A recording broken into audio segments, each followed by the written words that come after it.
cold wind whistled through the towering pines of Blackwood Forest, an isolated stretch of wilderness in Pennsylvania, known for its eerie silence and unexplored depths. James Carter and his best friend Eric Lawson had always been avid hikers, drawn to the thrill of remote locations untouched by civilization.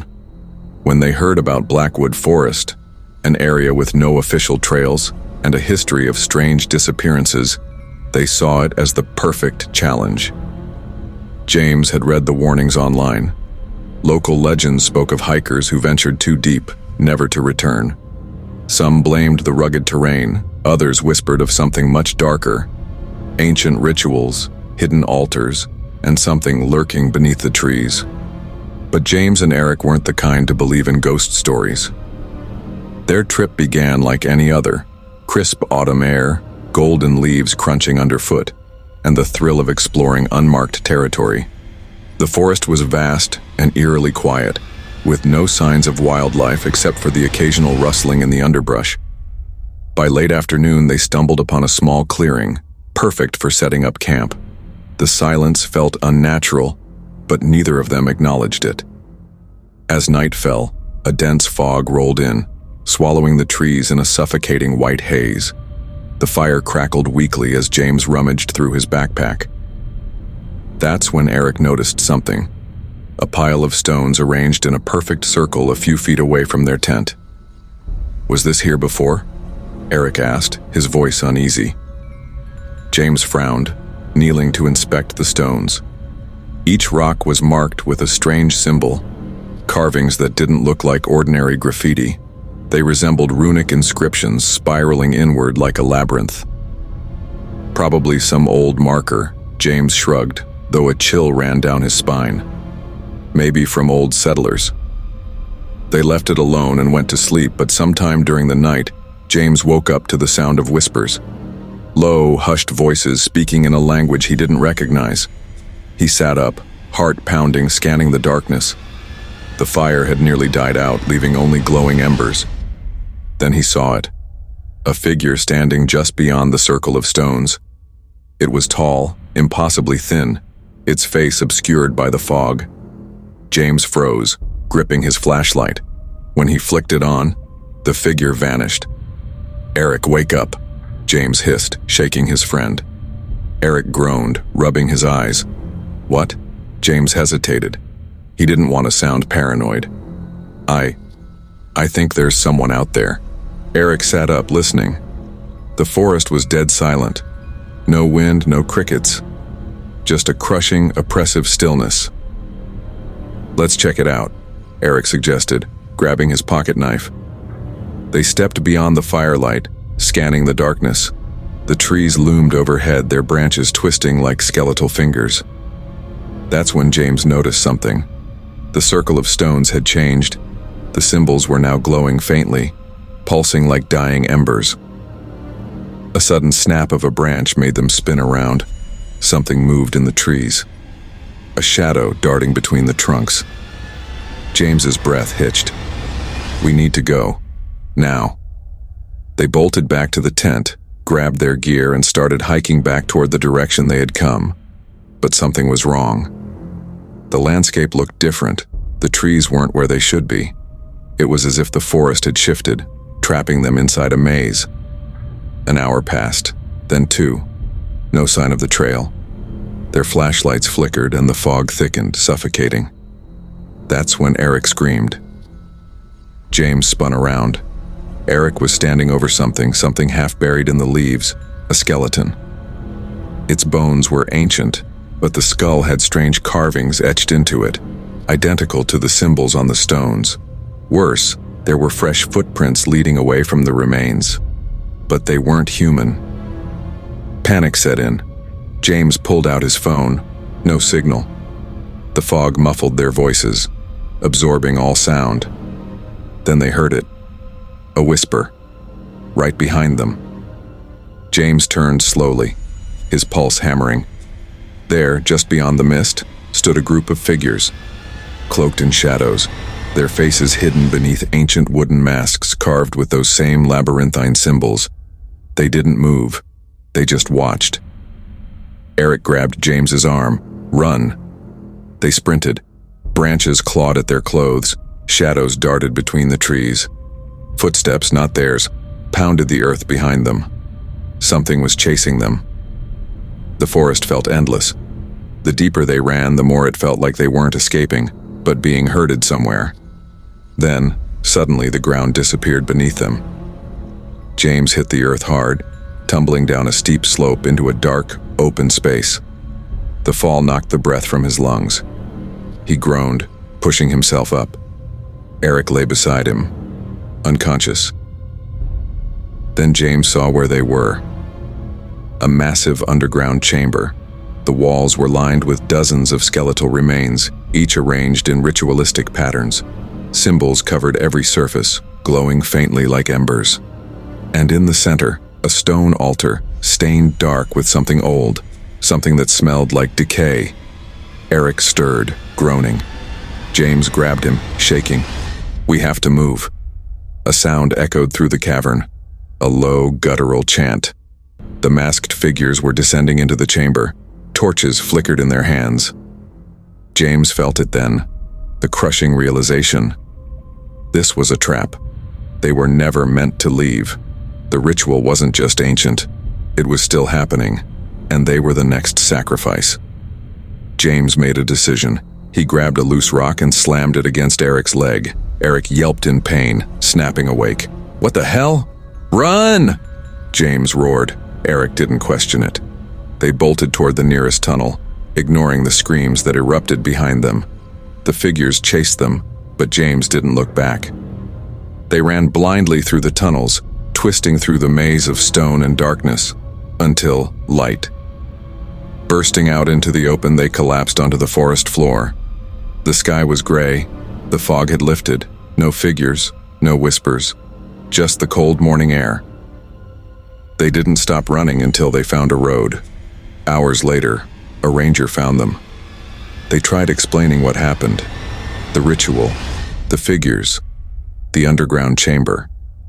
But when authorities investigated, there was nothing there. No altar, no bones, no evidence that anything had ever been beneath the forest. But James knew the truth. The ritual wasn't over. It was just waiting for the next hikers to wander too deep. The old Holloway house stood at the end of a long, winding road in rural Oregon, surrounded by acres of overgrown fields and towering oak trees. Lisa Harper, her husband David, and their 10-year-old son Ethan had moved there in search of a fresh start. The house was massive, nearly 200 years old, with faded wooden walls and a roof that sagged under its own weight. It had been abandoned for decades before the Harpers bought it. A deal too good to be true. The first few days were peaceful. The air smelled of damp wood and dust.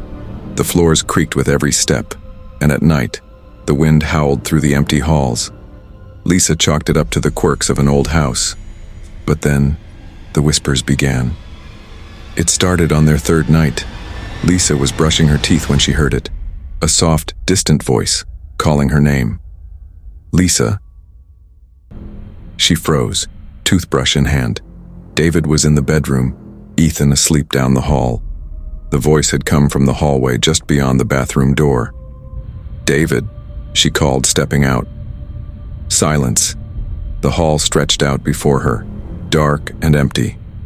The only sound was the faint ticking of an old clock downstairs. Shaking off the unease, she returned to bed, convincing herself it had been her imagination. But over the next few days, the voices grew louder. Ethan heard them first. "Mom, who's whispering at night?" he asked one morning, his eyes dark with exhaustion. Lisa hesitated. "What do you mean, sweetheart?" "Someone keeps saying my name. They stand outside my door." A chill ran down Lisa's spine. "It's probably just the wind," she said, forcing a smile. Ethan looked unconvinced. That night, Lisa lay awake, straining to hear. At exactly 2:13 a.m., the whisper came again. "Lisa." The voice was right outside their bedroom door. Heart pounding, she nudged David awake. "Do you hear that?" David groaned. It's an old house, Lisa. Houses make noises. She wasn't so sure anymore. The next morning, she decided to research the house's history. She drove into town and found an old newspaper archive. What she discovered made her blood run cold. The Holloway house had belonged to a family in the 1800s, the Bellamys. The father, Malcolm Bellamy, was a preacher obsessed with the occult. He believed in blood sacrifices to cleanse souls and performed rituals in the basement. His victims? His own family. The report described how neighbors found the house abandoned in 1872. The entire Bellamy family had vanished overnight, leaving behind only their clothes, belongings, and deep scratch marks on the walls, as if someone had tried to claw their way out. Lisa slammed the book shut, her hands shaking. That night, the whispers became unbearable. Ethan screamed first. Lisa and David bolted out of bed, rushing to his room. He was huddled in the corner, shaking, his sheets twisted around him. "I saw them," he sobbed. "The people, standing in the hallway." Lisa turned, heart hammering. The bedroom door stood wide open. Beyond it, the hallway was filled with shadows. A tall figure stood at the far end, barely visible in the dim light. Its face was a blur, shifting unnaturally. Then slowly it tilted its head and whispered, "Lisa, it's time." She slammed the door and locked it, her breath ragged. "We're leaving," she told David. "Now." But the house had other plans. The door handle rattled violently. The walls trembled. The whispers grew into screams. Then, from under the bed, came a new sound, a scratching. Lisa turned, stomach dropping. Ethan's bed lifted off the ground, unseen hands dragging it backward. "No!" Lisa lunged, grabbing her son, yanking him away just as blackened fingers shot out from beneath the bed, grasping at empty air. David kicked the door open and they ran.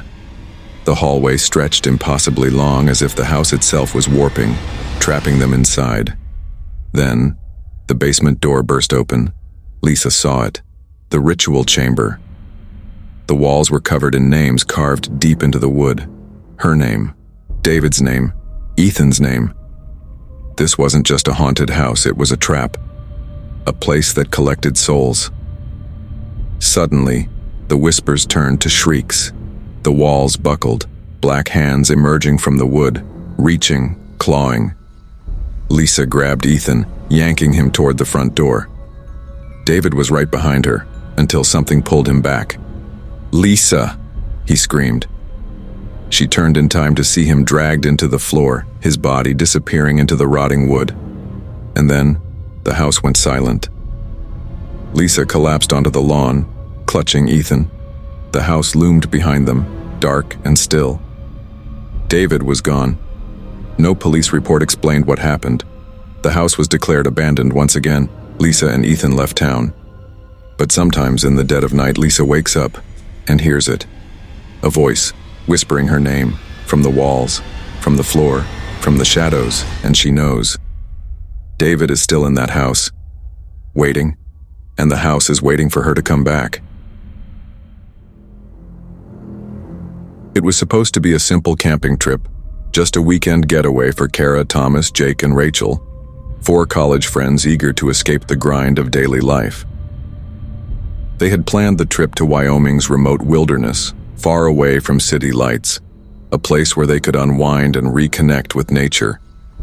However, they had no idea that their peaceful retreat would lead them to an ancient, forsaken village with a horrifying past. The village was marked only on obscure maps, tucked between 2 mountain ranges, barely visible from any distance. The locals had always warned of the place, calling it the Forgotten Village, but Kara and her friends, eager for an adventure, disregarded the tales as nothing more than superstition. As they ventured deeper into the wilderness, the path grew more treacherous. The thick forest gave way to a wide, open space, where the remains of dilapidated houses loomed like forgotten ghosts of a past long buried. The Forgotten Village seemed like any other abandoned place. Roofs had caved in, windows shattered, and the ground was overrun with weeds and vines. But something was off. Kara stood at the entrance of one of the houses, staring at the symbols carved into the rotting wooden door. They were ancient, unfamiliar, and yet there was an unmistakable feeling of dread that pulsed from them. "Hey, this place is creepy," Jake remarked, staring at the eerie carvings. "What do you think happened here?"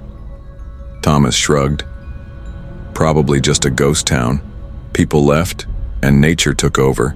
Nothing to be afraid of." But Kara wasn't convinced. There was something in the air, something that felt wrong.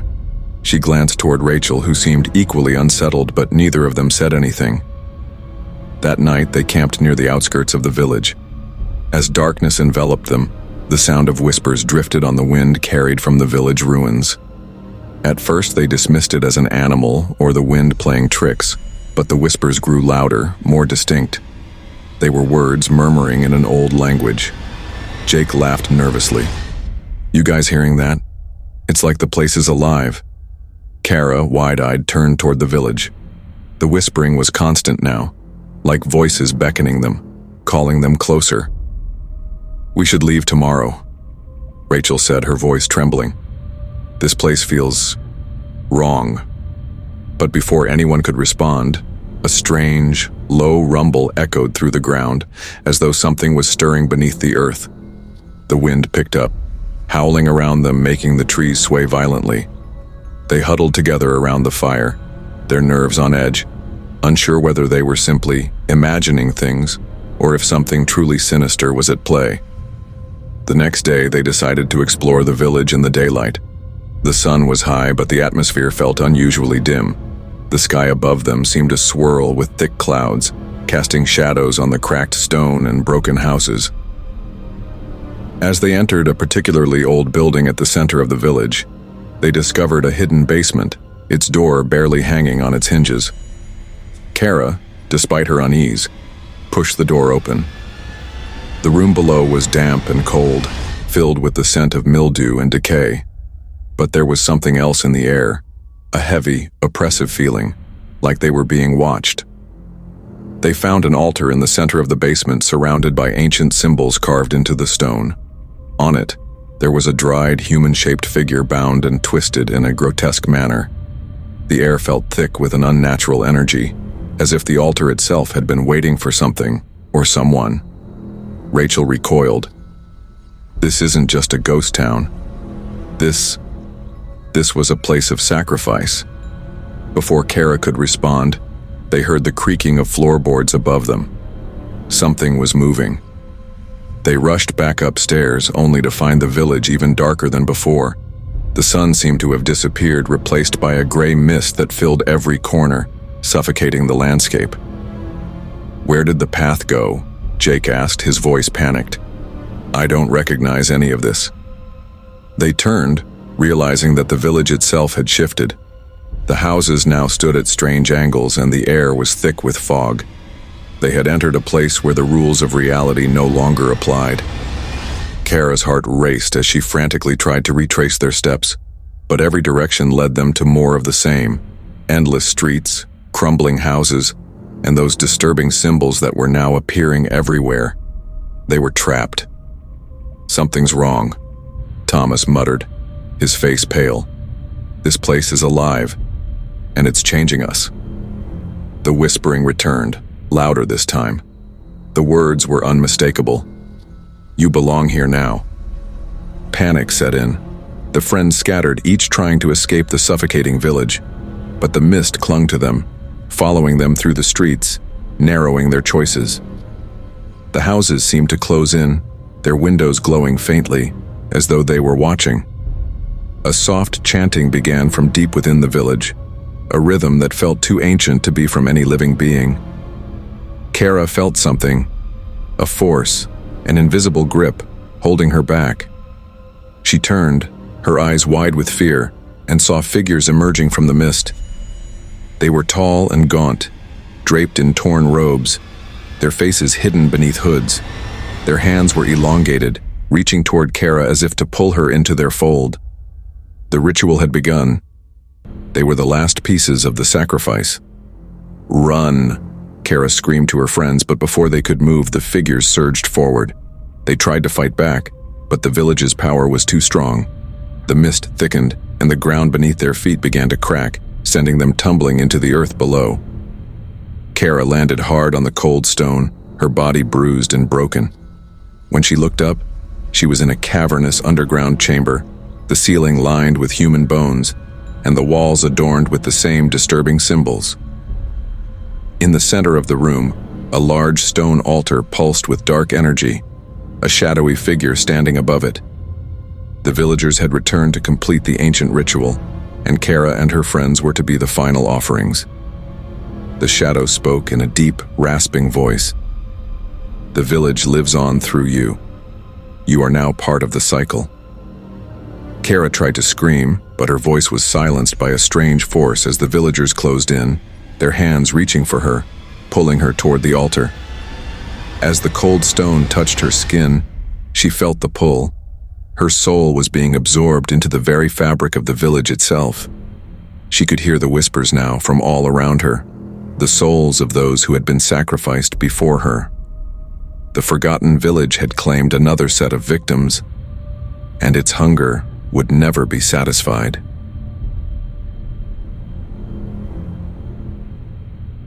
It was supposed to be just another weekend in the woods.